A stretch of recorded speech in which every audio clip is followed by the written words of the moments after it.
Hi, my name's Rachel Gardner, and we're in the book of Daniel in chapter 7, right through to chapter 8, verse 14. It's crazy. Have you read this yet? It's a nuts dream sequence. It's terrifying, isn't it? The other night I had a nightmare. I don't know if you guys have nightmares. And I woke up like crying, convinced that the horrible stuff that happened in my dream was real. And it wasn't real, but it just took me quite a few minutes to calm down and think, okay, back to reality. But the thing for Daniel is this dream that God gives him, he can't just kind of walk away from.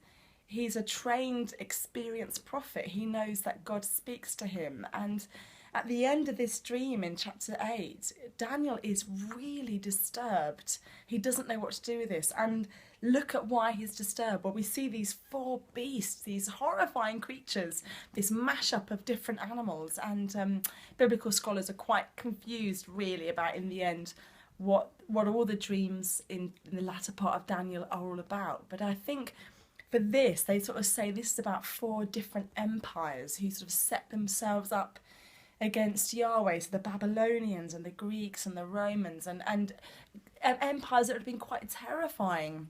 They would have seemed so strong, so impenetrable, like they're going to be around forever.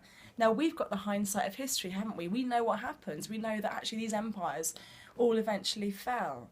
And that's the key, isn't it? The key is that ultimately, even if these empires and people that set themselves up against God, even if they seem so strong, if their views seem so popular, so entrenched, actually earthly kingdoms will always go one day. They'll always end. But God's kingdom never ever ends. And I think the kind of the catch-all statement for this, just to take into today, is God is in control of history. So be in no doubt that if you align yourself with God's kingdom, then you are on the winning side. It's incredible, isn't it?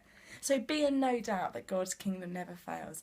And the second thing I want to draw out of this is about security. If we put our hopes and our dreams on pin them to anybody else other than God, we will never experience security. God alone is the one to place our security on.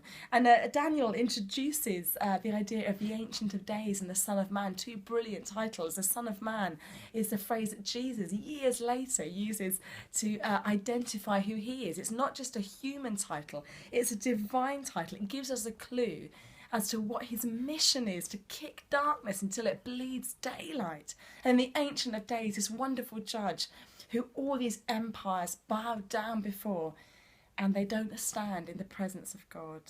So today, whatever you are up against, wherever you are,